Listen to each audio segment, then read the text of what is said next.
Two Wood for a Wheat is a board game podcast. We review and criticize board games, diving deep into the strategies and mechanisms that make them great or make them forgettable.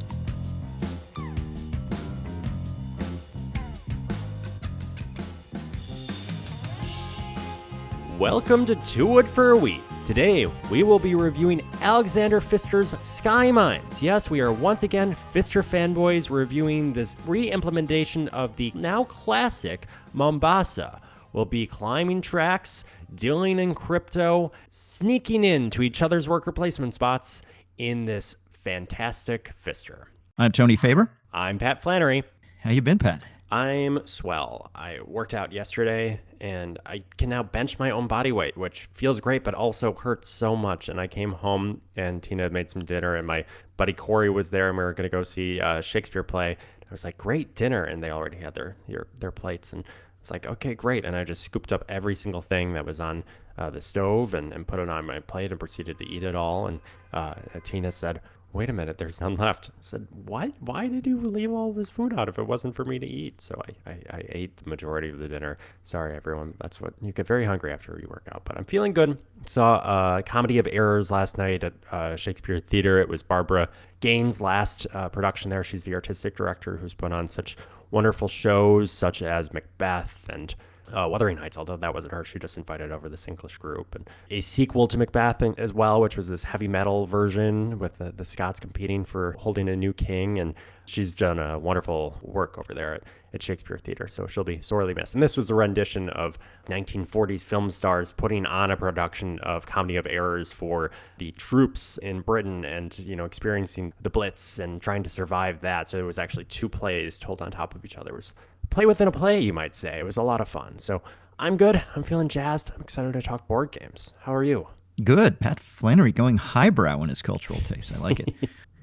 I'm good. My wife is away visiting family for a week, so I'm seeing if I can turn the house into the equivalent of my freshman year college dorm. In other words, I've got about 2 days to put this thing back together and somehow get rid of the ceiling-high stacks of plate and other garbage I've managed to accumulate over the last 4 days. The dogs are living out of the 30 racks. You and all the dogs have put on the freshman 15, which is incredibly worrisome because each dog is equivalent to about 15 pounds in the first place. It's really gross.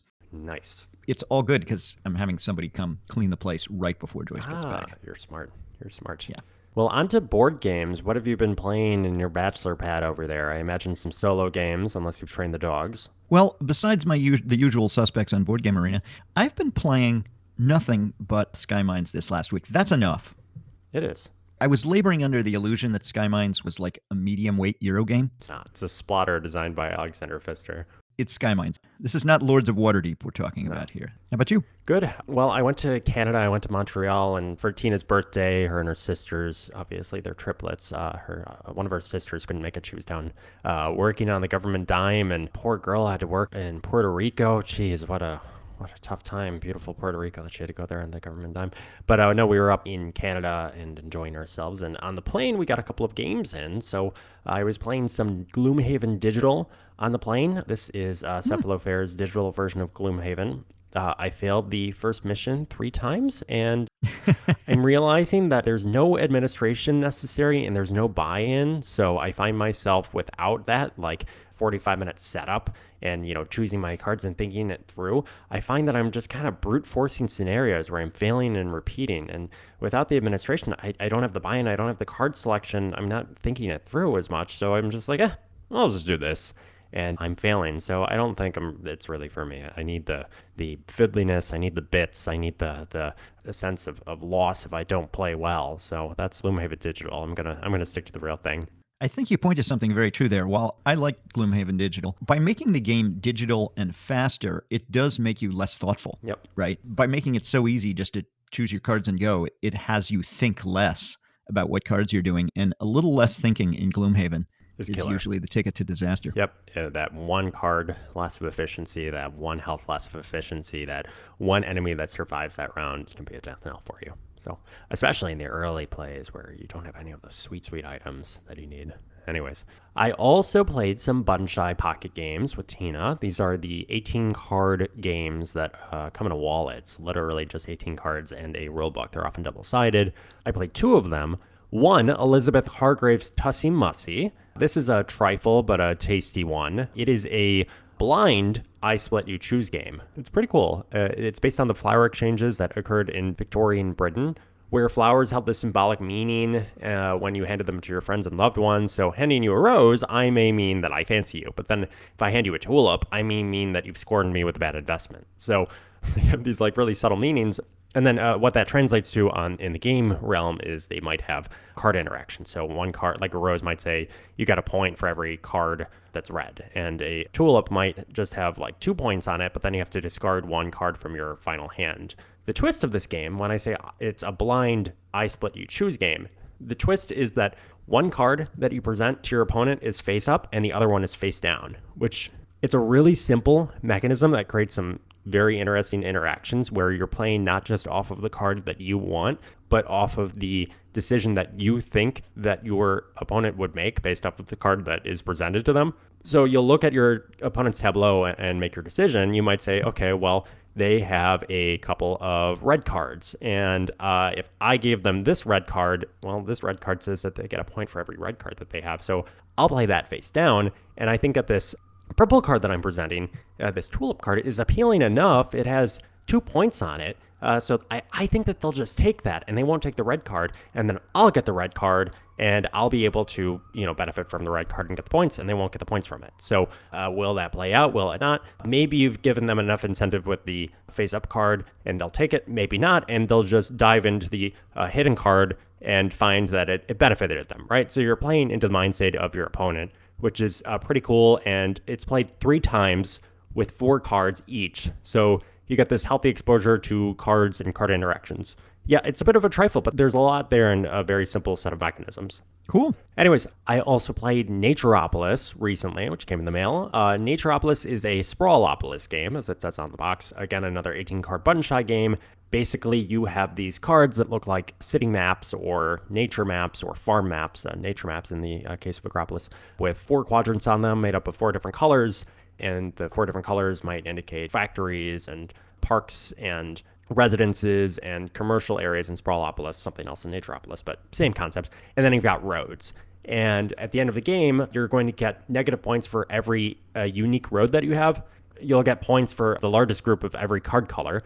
And then at the start of the game, you actually flip over 3 cards at the top, and on the back of them are scoring conditions. And it might say 1 point for the longest row for every section of the longest row, and 1 point for every section of the longest column. That might be a scoring condition. So Sprawlopolis and Agropolis and Naturopolis are all essentially the same game. You're playing out these cards. You're trying to connect into larger groups. You're trying to satisfy the card conditions. You're trying not to put down roads. But this is a friendlier balance, I find, than Agropolis, which was pretty unfriendly and challenging to the player. This is a friendly balance in that there's more points that are randomly generated on these cards. This nature version, there's all these campsites which have random benefits to them. And then half the cards don't even have roads on them, which are these negative points at the end of the game. The negative points are more. It's -2 points instead of -1, but there's far fewer of them, right? So they're not on every card, and they're replaced by rivers, and these rivers often have a lot of scoring opportunities on them.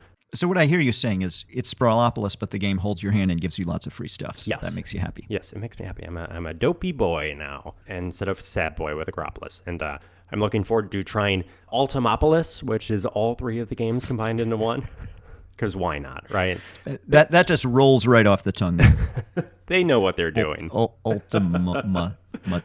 Ultimopolis. Oh my God, Papopolis. Moving on to Ark Novopolis. I played lots of BGA Alpha Ark Nova and 1 in-person game.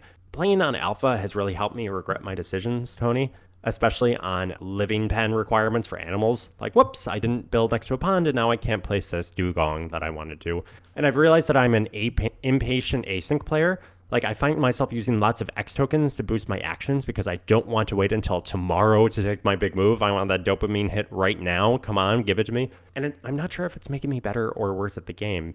Probably better at 4 players where there's this high competition for conservation goals and you should take whatever you can get. I'm not a big fan of 4-player Ark Nova as an aside. It's just a lot of randomness and you're planning for something and somebody takes it away. But I think that it might actually be worse at 2 players or 3 players rushing to take these actions before other people because at these counts you have more time to specialize for those high value conservation points, and if you take them early at the lower values, you just don't get as many conservation points. So is the bloom off the rose for you for Ark Nova? No. Yeah. I've always said as such that 4-player Ark Nova is not my favorite, and then I would rather not play it that way, and that 2 or 3 player is ideal. Well, give me the opportunity to troll you here because I'm quite blatantly seeing if I can elicit a reaction. But I was just watching a video where multiple members of the Dice Tower basically said that Earth completely replaced Ark Nova for them. Comment. I did have a very good Earth game, and I'll tell you why. My hand started with 5 red cards in it. So within 2 rounds of the game, I was able to make 20 compost per round and play out 2 action cards basically every round worth 9 or more. And I'm about to end and, I believe, crush that game. So is that fun? Yes. Is it because I earned it? No. Does it replace Ark Nova? Absolutely not, because Ark Nova has elements that you can actually toggle that are player controlled and not simply luck. Luck is an element of that game, but it is one of many mechanisms, 7 or 8 across, that toggle your ability to play well and deal with the inhibitions of the other mechanisms. So no, absolutely not. I did play in person with Tina. She got a card that gave her money whenever someone played a bird, which was lucky. Yes, lucky, fine. Right before I went for a bird strategy. And basically it meant that she had unlimited money and I was behind the entire game because I was focused on getting the highest value conservation spots for having 5 other things. And I barely outpaced her in the end. It was a very good game. One more. Got a lot of games with Tina and we played some more Splendor Duel. And I said, honey, I think you should hate draft. And she did. We were both seeking green cards to start. That's not advice you want to give. But anyway. I wanted to see what it was like with lots and lots of hate drafting. And we were both playing green cards and playing 4 green cards. And I started to build towards this really high value green card that was worth like 4 points and also had a requirement of 6 green chips. And she took it just as I was done preparing for it. So I effectively wasted all of that time, but then I realized, I've got all these green chips and she only has 2 green ability points. So what if I just hold on to these chips? And I just discovered a new strategy where I could hoard all of these gems so that she could never fulfill that card and never get those points. So throughout that entire game, I had about 5 or 6 gems at any point that Tina needed to satisfy her reserve cards, and she just couldn't because I had held onto them. So she was hate drafting cards for me and building up a super powerful engine to counteract me, while I was counteracting her by reserving gems away from her so that she couldn't actually build some of her more high-value cards. And this went back and forth and went on until she was 1 play away from 10 crowns, while I had 16 out of 20 points. And I was like, oh my God, I'm about to lose. I really don't want to lose. This has been such a close game. But I looked at the tableau out there, the card selection, and I got lucky. I found a card with 2 points on it and a crown on it. And I had 2 crowns already, which vaulted me across the 3 crown trigger and triggered a crown card grab, which gave me the final 2 points I needed for victory. And she was so mad. She had such a better engine than mine. She was just grabbing cards, playing them into her tableau every single round. But I just snuck through there. It was the best game that we've played yet. That is Splendor Duel. So it sounds like you invited her to hate draft, and she was hate drafting, but you came up with an even meaner strategy to win, yes. Which we should have talked about more in our Splendor Duel discussion. Even meaner than hate drafting, yes, it's just holding on to chips of a particular color and just making it very difficult for someone to ever buy a card in that color. It's so mean. There were multiple times during that game when she said, "Can you refill?" I said, "Well, there's no chips in the bag." We had all of them, and there were maybe 2 left on the board. And what else? Legacy of You is here. I'm excited to play it. And Tony, my revive is finally on its way. I actually watched a glowing review of Legacy of You. Yeah. And then was left not excited to play it. Why not? Well, because of one mechanism that the reviewer raved about, but it's just a pet peeve of mine that I don't like. The reviewer said, it's brilliant how the game balances to how good you are at the game it's like if you lose, it starts putting good cards into your deck, and if you win, it starts putting bad cards into your deck. And I hate that. I hate games that punish you for doing well and try to balance. I like to control the balance. I'll play it on a different difficulty level if I want it to be harder, but I don't want the game to automatically self-balance that way. No, that's just instead of artificially scaling the difficulty, it's naturally, organically scaling the difficulty. I think it makes sense. I think I'm fine with it. Yeah, it's a pet peeve of mine. I don't like it when games do that. I don't get a sense of whether I'm doing well or not because it's just the It game never gets is easier. You're the never game I getting feel like better. is artificially deciding that every game has to be close, Yep, which not me. I get it. Well, I'm excited for it, and if I love it, I'll ship it to you, and maybe you'll want to play it. It's possible. Okay, where are we at? Skymines. Skymines is a big enough game that we're not even doing a topic on top of this. We're just doing Skymines. And Pat, I got to tell you, I'm a little bit nervous/guilty about doing this review. And I'll tell you why. Because Mombassa/Skymines, in case you didn't know, Skymines is a remake of Alexander Pfister's Mombassa, is such a big universe, even bigger than the original game with all the modules and variant ways you can play it, that I feel like we're just going to be scratching the surface in this review. I feel like I look back when we reviewed Gaia Project Yeah, a couple of years ago, I had that and feel too. it wasn't like we did anything wrong in that review, but I feel a little naive listening to that now because it was basically a first impressions. You play Gaia Project several times and then you review it. You're Right. basically just giving a beginner's reaction to Gaia Project. Now that I've played Gaia Project another 100 times or so, some of the things I said didn't make sense or only made sense in the context of being a beginner at the game, right? And I wasn't going to play Skymines 100 times. I've only played it several times, although I spent more time with Skymines and learning the rules and setting it up than most games we review. So I don't feel guilty in that sense, but I can't pretend that I'm giving any expert opinions here on this game. Yeah, I've played it several times as well, and I keep thinking in my head, if only I had 5 more plays, then I really feel like I'd know most of the ins and outs of this. But maybe not even. So there's a lot to say. Tony, did you ever play Mombasa? Is that part of your I repertoire? did not play Mombassa, I've so not either. this is really coming the perspective of people who haven't played Mombassa. So Right. if you want compare and contrast to Mombassa, you're really not going to get it here. Also, to be fully transparent, I've only played this game solo. I did not have the availability of other people to play a game this dense over the last couple weeks. And while the solo game, spoiler, I think is a really well done solo variant, there are certain things you're going to miss, if only because you're basically playing the game two player instead of at larger player counts. And I can only think that the game is quite different. Yeah, at I've higher only player played it counts. 3 and 4 player. I didn't have time to do a solo play, but I expect to play some solo plays. Because spoiler, I thought this game was extremely interesting, and still think that there's a lot of depths to mine to it. Yeah. Spoiler, I agree with you. And I'm glad that you played it at different player counts, so we'll maybe cover the whole thing in that regard. Yeah, let's just talk about what it is. Skymines is a company investment game. There's 4 companies. You're going to be investing in these companies, which are going to have stock values, and those stock values multiplied by the amount of outposts on this board of the moon are going to be the majority of your points, most likely at the end of the game. There's also kind of the more Euro-y aspects of the game with the helium track that you can climb for points, as well as a more complicated research track with this kind of gating mechanism to it. But kind of the main aspect of the game is that you're going to be playing 3 to 5 cards per round, and that will be a temporary tableau that will allow you to do things like use energy to expand onto the board, use resources to buy stocks in a company or buy new cards into your hand. And then there are Euro-y worker placement spots that might act off of that tableau or might do other things like make small investments for the next round. The most interesting thing is probably at the end of each round, you're going to take those 3 to 5 cards, you're going to split them up, you're going to have these 5 discard piles, 3 to 5 discard piles at the top of your board, you're going to grab one of those discard piles and put it into your hand, and then you're going to split those cards into the 3 to 5 columns at the top. This is half a worker placement game and half a deck building game.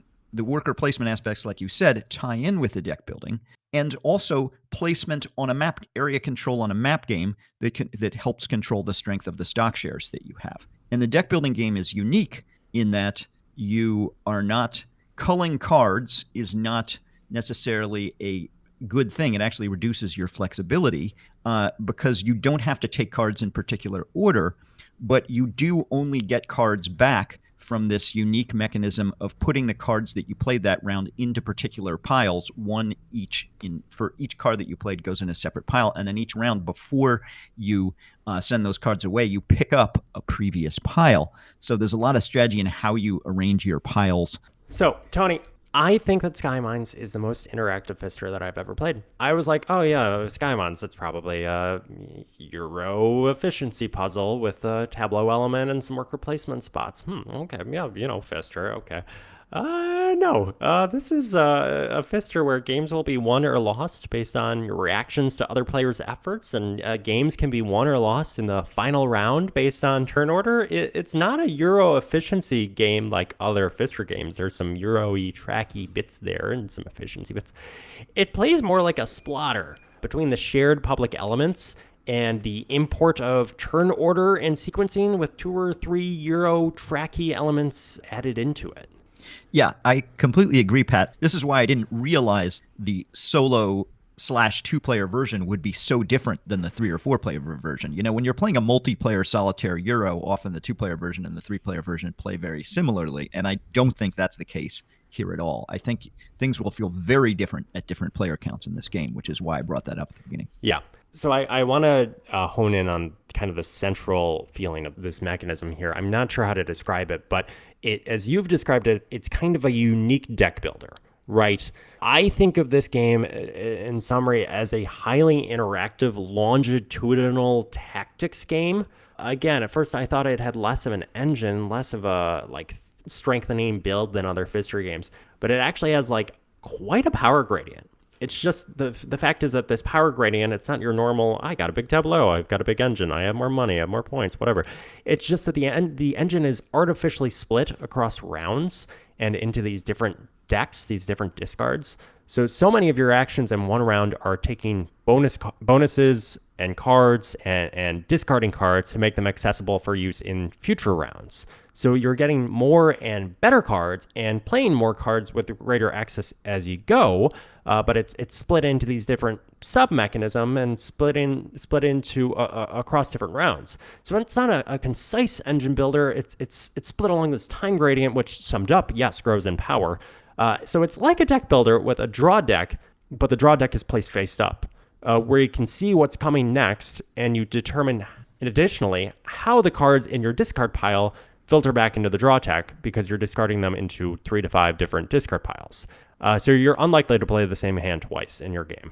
I was thinking as I'm playing it, Pat's going to love this because it rewards and demands forward planning. Yes. If you make a mistake and get rid of a card that you need soon, you're not going to see it until halfway through the game, maybe. Mm-hmm. Well, so mistakes can be punishing in that planning. At the same time, you do have the flexibility of what you play each round. You have total choice and which you draw back. So if you want to do a strategy which emphasizes a certain kind of card, you can keep drawing that card back and get it more often than you would. So it's not just like a regular deck builder where you play every card the same amount of times. No, I like how you get more choice there. And the cards that you do buy are played right into your hand, so they're immediately accessible at the beginning of the next round, which is good too, so you can pretty much instantly enact your next plans and cobble it together with your previous round's discard piles to, enact your plan. So you're constantly cobbling together opportunities, this almost twisted, fast consumerism, long-term planning. Like some of the cards you buy, you might use once, right?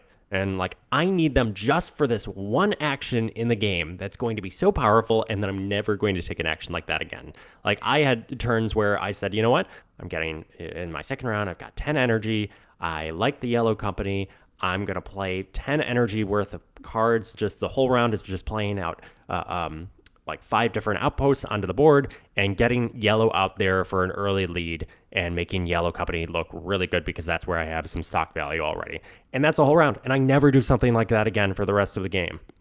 Yeah, I like how the card market scales. So the cards that come out later are more powerful. Yeah. So it gets around this deck building element of, it's late in the game. I don't really want to buy cards anymore because I'm only going to get to play them once, right? You may only get to play them once, but the cards you buy later in the game are more powerful for the same price. So they might give you more minerals, or they might give you actual shares in the companies that are on the board, which could be really valuable. Could be huge. So the card market does not fall into irrelevance later on, even though you're going to play those cards less. Yeah, no, they did a good job stacking the deck where it's split into A, B, C, D, and E. And like you said, the E cards will just be straight up stock shares, or they might be a scientist with a stock on it. And, you know, that scientist might have, you know, some helium plants on it, which means if you play out that science card, you'll get a bunch of helium for how well that company controls the board. So you're further incentivized to expand the company before you play that card. So again, you might have that perfect action where, yes, you've got a bunch of science and you've got the huge expansion in the company. You play that scientist and you're able to take a bunch of helium points, and that'll get you, you know, from 15 helium points to 25. That was a big action. Yeah, absolutely. Another mechanism I love that we haven't touched on is in preparing your cards for each round. When you put them out and everyone reveals them, there are special worker placement actions that you can only take if you have tied or more than any of your opponents in either a mineral category or energy, or the amount of scientists you have. So if you've put out the most, I don't know, green minerals, I forget whether that's titanium or what it's called. Carbon, I think. Carbon. No, carbon's light blue. But anyway, if you Minerals put out are the light most, blue, carbon's green. then you can take a powerful worker placement action, which moves you up the track in that company that's associated with that particular mineral or energy. And that eventually gives you bonuses as well as more shares in that company. That element feels a little like Resurgence, or I should say probably Resurgence probably took that from Skymines / Mombassa, and we probably should have mentioned that in our review if we had actually played this game before, in that you have this planning, and after you reveal the planning, you're like, oh, I'm not ahead in that thing. I can't take that action. Right. You know, I didn't get that free bonus. That's pretty there. painful when you put out 5 carbon and the guy next to you puts out 6. You're like, well, I'm not climbing purple. And now somebody else is investing in my company. Oh, no. Well, I do like however, how when you put minerals out, you have this flexibility to either use them to buy more cards or to just use them straight up to move up the strength of that company. And that's a fun choice. And it also means that if somebody beats you to the card that you want or something like that and you can't use it, you still have a good use for the cards that you put out. Right. And it leads to these, you know, denatured strategies where it's like, well, I'm not going to invest in the card market anymore. I don't really need more cards. You know what? Pat's done all that work in purple. I'm just going to use all of my points to catch up to him in purple because he's doing all the work for it. And I'll just take advantage of all the work that he's going to continue to do. One more thing on the race tension.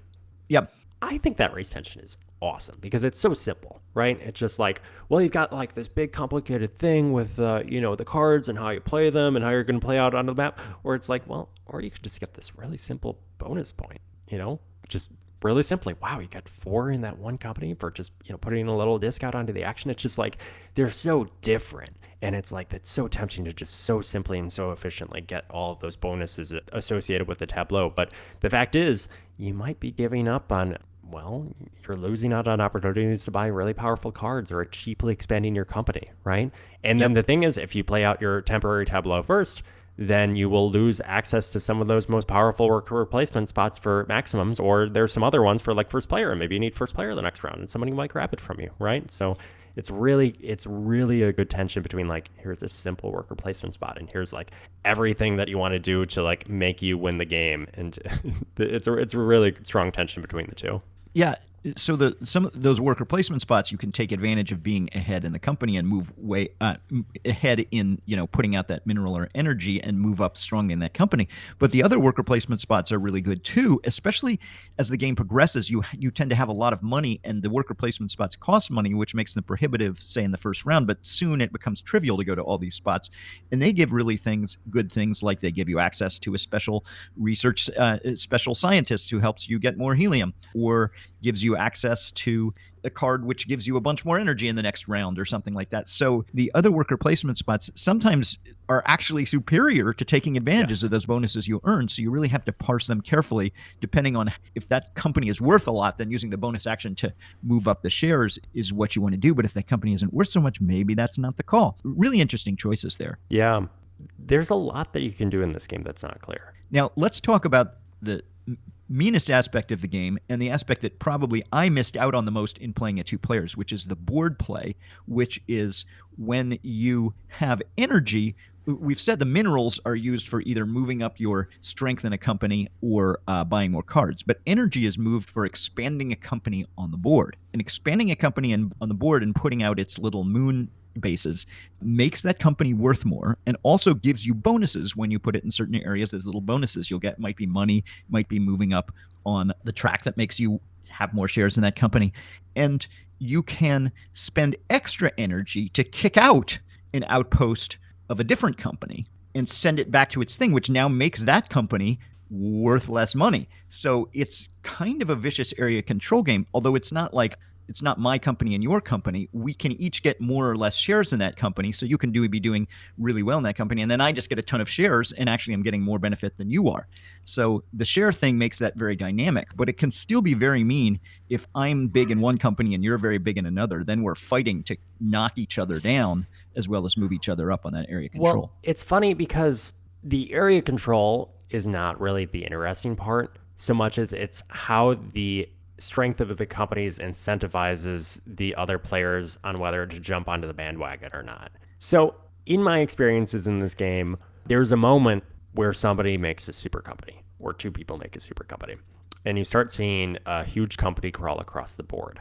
And those are really interesting moments because the choice of the other players is as follows. They can either double down and invest in that company and start putting out outputs for that company, or they can decide to just invest in that company's stock because it looks valuable, or they can go with another company, perhaps the other super company that's competing, and expand out. But the thing is, there's a moment where the board starts to look pretty crowded pretty quickly. And I'm sure this doesn't happen in every game, but it's happened in all of my plays. The reason that it starts crowding out is it is most efficient early on. It's cheapest to put out companies before there's other outposts there. Yeah, so knocking people out of spots costs more energy. Otherwise, it would just be, you would just be very zero-sum and slamming people down to put out things in your own company. Right. But it's a real tough choice when it costs more energy to do so. And since it's more expensive, there's only so many actions in this game. It means that probably it's not going to really be about, well, purple takes the middle, then pink takes the middle, then purple again, then pink. It's not going to be so much that, because that would be very inefficient. And then the other players who aren't battling between those companies and really representing them might just invest in both and not really care who wins, right? They're just going to, well, I've got stock in both. I don't really care. What it comes down to instead is, well, okay, like they're out there. What do we do now? And sometimes it is about like, well, that big super company, purple, has taken up pretty much the entire board. And then somebody decides at the end of the game that they've got a lot of investment in pink. And they say, well, I'm going to make a 20 energy point round and I'm going to knock back all the purple and scale back all of Patrick's points and make sure that pink wins, which somebody definitely tried to do. I've had a game where I invested in purple, everybody else invested in pink, and they did their damnedest to clone my company from the board, including, this one grand epic stroke at the end of the game using 20 energy. But I had single-handedly maxed out my preferred company's board presence and had max influence it, and that kept me at parity with them, even though they clawed me back, right? They tried to pair me back, but they might have just been better off instead using 15 resources of minerals and carbon and titanium and invested in my company and caught up with me, right? It's interesting because there's always this choice of, do I fight against them or do I try to work off of their progress and their effort, if not get at parity with them, maybe even scale past them. The last game that I played, again, I don't know why I like purple so much, but I had almost maxed out the purple company and I had lots of board presence with purple. And then another player actually went from the bottom of the purple track all the way to the top and got past me and worked off of all of my effort to win the game using the purple stock value and just crushed us. It was an amazing turn of events that nobody really expected that happened in the final round of the game. Well, that's fantastic. And this is where I think the 2-player and solo version is just less interesting. Because at 3 players, you're like, okay, I could knock back Patrick's company, but that may really help the other players instead, right? Whereas in a 2-player game, since it's so much zero sum, you will just want to slam down the other player more often. And that becomes very straightforward. And when you're playing the solo game, by the way, the solo game, I'll briefly say, does a great job of simply creating another player. It's not beat your own score. There is another player you're playing against. So there's some of that, competitiveness baked into it, but it's hard to make a super intelligent solo player. So what you really have is a not so intelligent solo player who just gets more base advantages than you, gets to do more stuff, but isn't doing it so intelligently, right?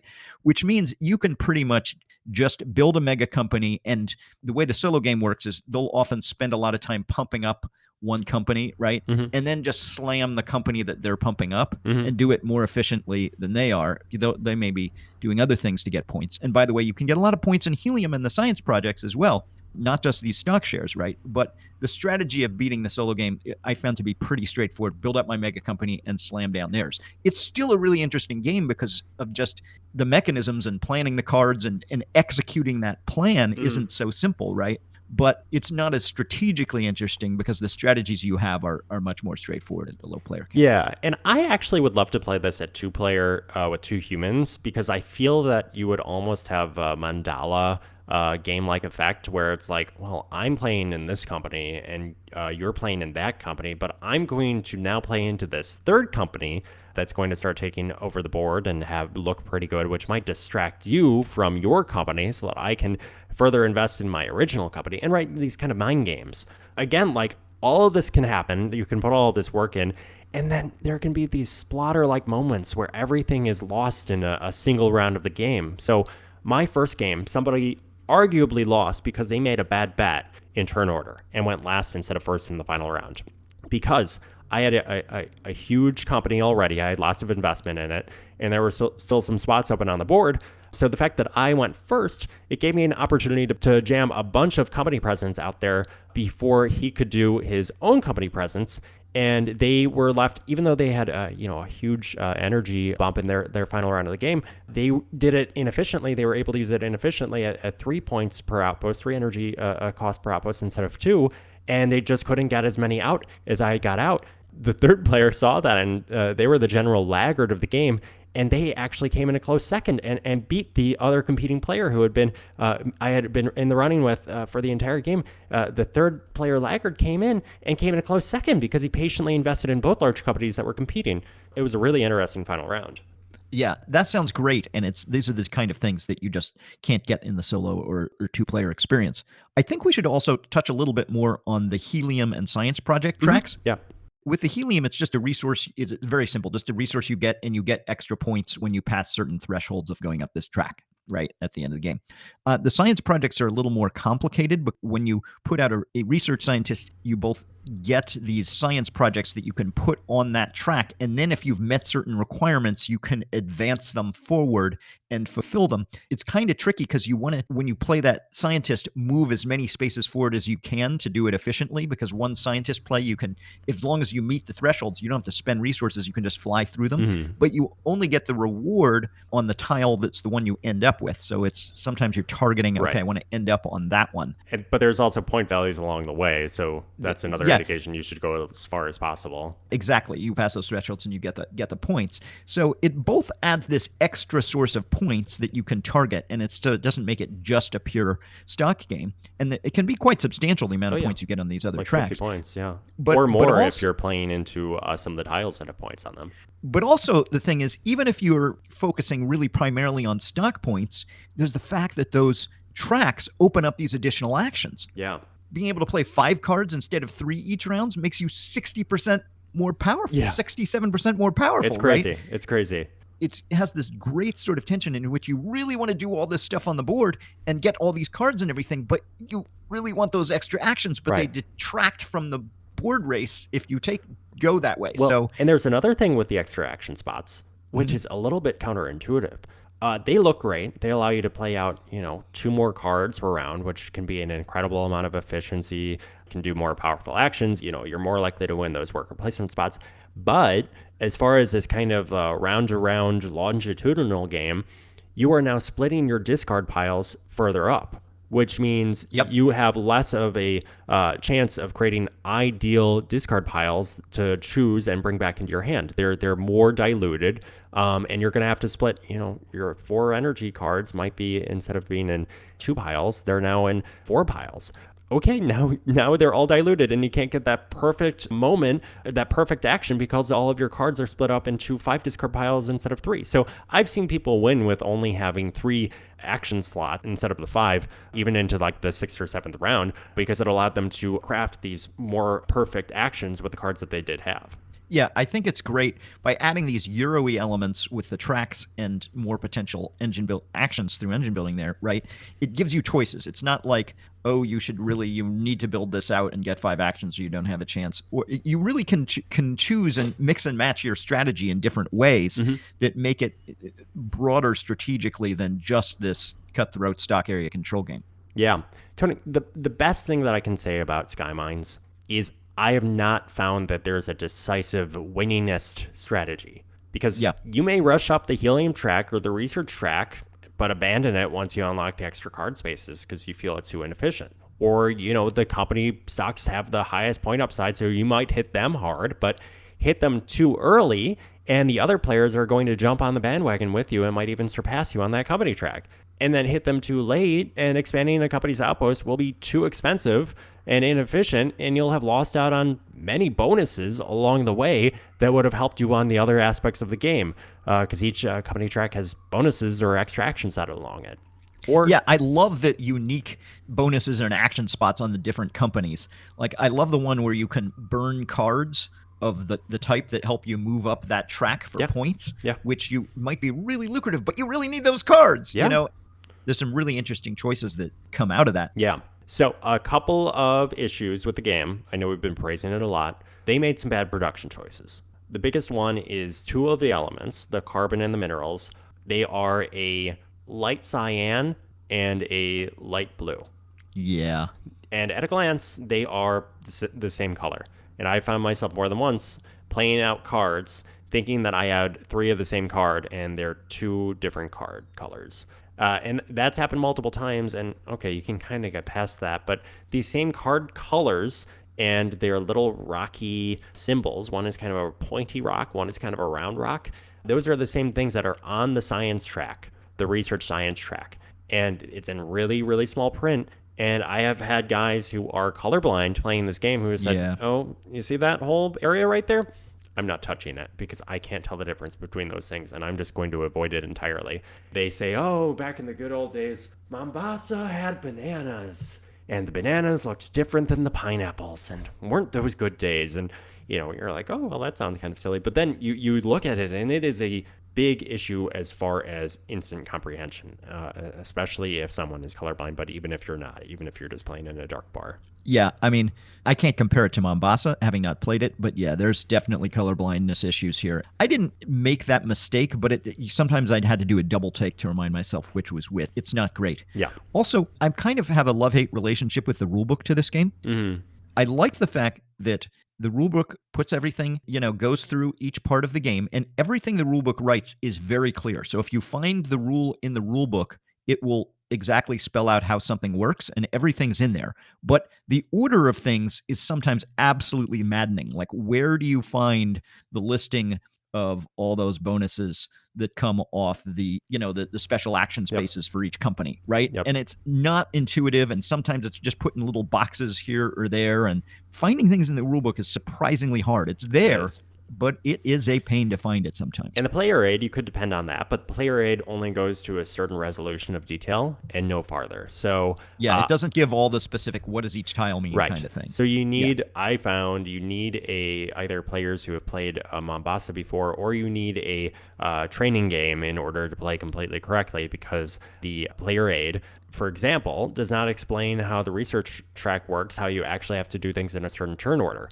You cannot buy a tile, put it out, and then move your researcher. No. You have to move your researcher and then buy a tile, and then you can interact with that tile in a future round. And I had players who were railing up the research track through really no fault of their own. It just wasn't very clear because they had bought a tile and then instantly moved up their research track with their researcher. Let's put it this way. All this kind of adds to the fact that this is not a low barrier to entry game. This is while it's a great game, it's a high investment of mental capital and time to really get to where you are understanding this game enough to be enjoying it.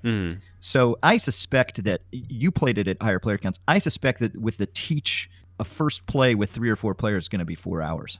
Well, I played it at a Monday night Pilsen game night. So it was a 2.5 hour game. It was not too bad. That I think is really good. Yeah. I think it could be. I could see it definitely going longer with that in some groups. Well, the thing is, like, the actions themselves are not that complicated. No, it's the game itself isn't that complicated. Buy a thing, move up a stock. And after one round, everyone was like, oh, yeah, it's not too bad. But we were still making mistakes, right? Like, for the first 2 rounds, we're missing persnickety exceptions or something. For the first 2 rounds, people were discarding all of their cards into one column. They were discarding a card and then picking up from that column. or they were retrieving one card from a column instead of all of the cards. So there are these things that, to anyone who's played it once, that were very clear, that to a first player, it took a moment of play in order to realize what was going on and what to do and what not to do. Yeah. I think you're pointing to the fact that because there's a lot of little tiles, little exceptions, and that the rules are a bit tricky, even though the general flow of the game is pretty straightforward, you're going to make mistakes in your first play or two. Yep. So I think who this game is right for, this is somebody with experienced Eurogamers who are okay with some more meanness than is common in modern Euro games, and who are willing to get past some hurdles to really explore a deep and wonderful game.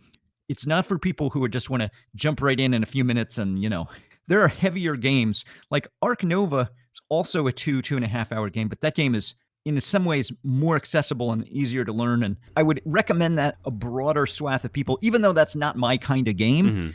This is a gamer's deep game. Yes, and you want to understand the consequences of your actions, and you want to understand how the consequences of other people's actions can benefit you. However, if you like deep, challenging, interactive Euro games and you want to dive into something that your game group can play, if it's like, okay, we want to learn one big, heavy, chunky Euro game for the next year and fight each other deeply with it, this could be the one. Yeah, I'd say this game would be perfect for players who play splatter games, but also play Euro games. I think that's the sweet spot. And guess who falls right into that category? It's me, Pat Flannery, Pfister fanboy. If you consider yourself a Sky Miner or a Mombassa stan, we would love to hear your thoughts and opinions on strategy and these games. You can tell us on our Discord. That's going to be in our show notes. You can tell us at TwoWoodForAWheat@gmail.com. You can let Tony know on his blog, The Secrets of Great Games, Max Longstreet, on Board Game Geek. And also hit us up on Board Game Arena. We would love to play you. I'm Flannery07, and Tony is Max Longstreet. Folks, we'll see you in 2 weeks. Okay. Stay frosty.